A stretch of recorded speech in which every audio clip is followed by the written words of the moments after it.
السلام علیکم 3 کلاس، کیسے ہیں آپ؟ کیا حال چال ہے؟ آج ہے 17 جولائی اور جمعہ کا دن۔ تو بیٹا آپ سب جانتے ہیں کہ جمعے کے دن کی بہت زیادہ فضیلت ہے۔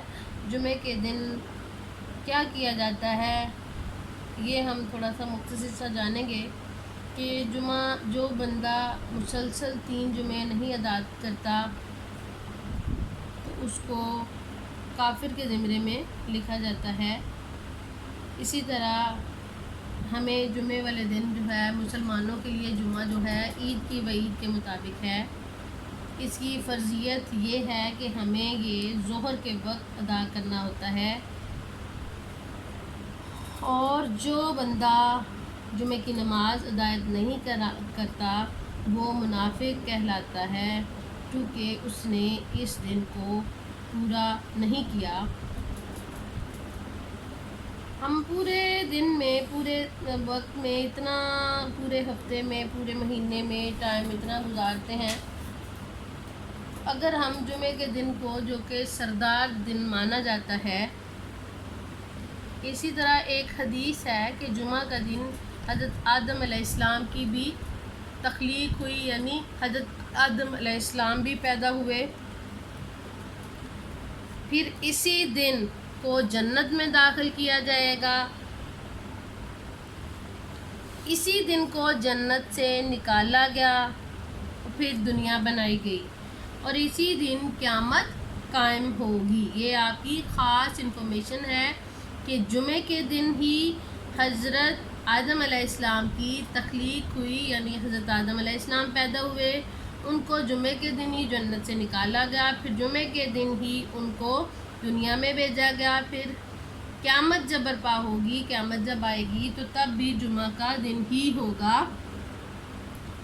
ایک اور حدیث میں ہے کہ اس دن حضرت آدم علیہ السلام کی دعا قبول ہوئی کہ اسی دن ان کی وفات بھی ہو، تو جمعے کے دن ہی ان کی وفات بھی ہوئی۔ اسی طرح کی بہت ساری احادیث ہیں، اور حضور اکرم صلی اللہ علیہ وسلم پر درود شریف بھیجنا جمعے کے دن بہت ہی ضروری ہے۔ تمام احادیث میں، تمام باتوں میں یہ بات اہم ہے، ہمیں جمعے کی نماز کے لیے تمام کام چھوڑ دینے چاہیے اور جمعے کی نماز قائم سے ادا کرنی چاہیے۔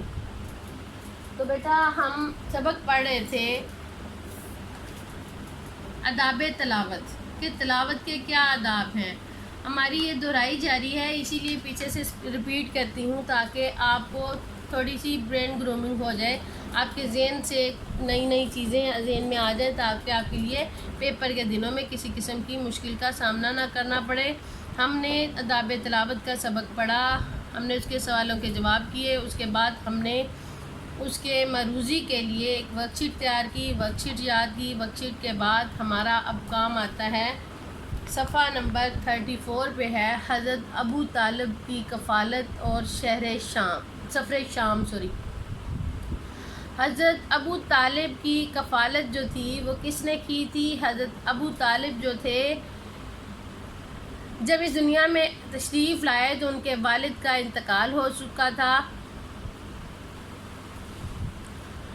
6 سال کی عمر کے آپ کی والدہ ماجدہ جو تھی وہ بھی وفات پا گئیں۔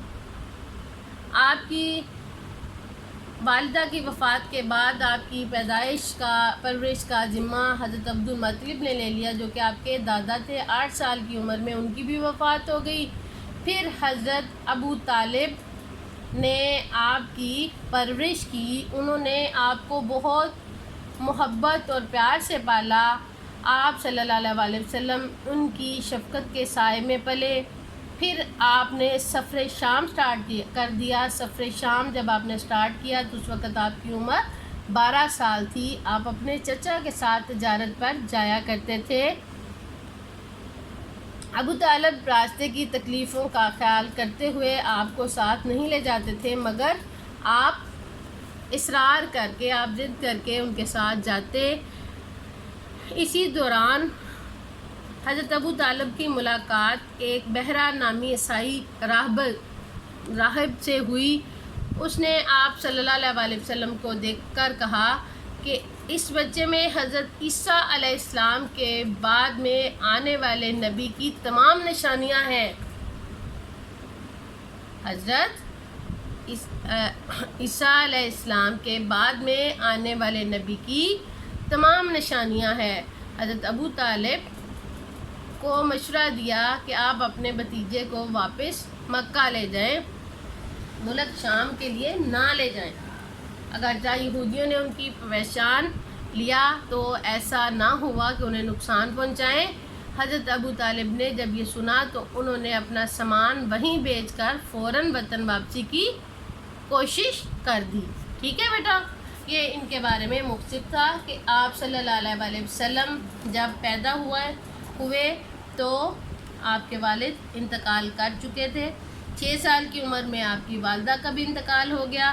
پھر آپ کی ذمے آپ کے دادا ابو کی کفالت تھی، انہوں نے کی۔ ان کی وفات کے بعد آپ کے چچا ابو طالب جو تھے وہ آپ کے کفیل بنے، انہوں نے آپ کی کفالت کی۔ ٹھیک ہے، اس طرح جوان ہونے تک آپ کا سفر شام شروع ہو گیا۔ تو بیٹا اس میں بھی آپ نے اب کیا کرنا ہے، آپ نے اس کے سوالوں کے جواب دیکھنے ہیں۔ حضرت آمنہ کی وفات کے وقت 10 سال تھی، آپ کی عمر 6 سال تھی۔ حضرت ابو طالب حضور اکرم صلی اللہ علیہ وسلم کے ڈیش تھے۔ حضرت ابو طالب آپ کے چچا تھے۔ حضرت ابو طالب ڈیش کی غرض سے ایک دوسرے ممالک جایا کرتے تھے۔ حضرت ابو طالب تجارت کی غرض سے ایک دوسرے ممالک میں جایا کرتے تھے۔ حضور اکرم صلی اللہ علیہ وسلم نے 12 سال کی عمر میں ڈیش کا سفر کیا، شام کا سفر کیا۔ سفر شام میں حضرت ابو طالب کی ملاقات ڈیش نامی راہب سے ہوئی، بحیرہ نامی راہب سے ہوئی۔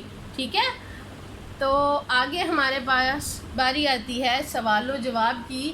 حضرت ابو طالب ملک شام کیوں جایا کرتے تھے؟ تو بیٹا وہ تجارت کے لیے ملک شام جایا کرتے تھے۔ حضرت ابو طالب اصل میں حضرت محمد صلی اللہ علیہ وسلم کے چچا تھے اور وہ تجارت کی غرض سے ملک شام جاتے تھے۔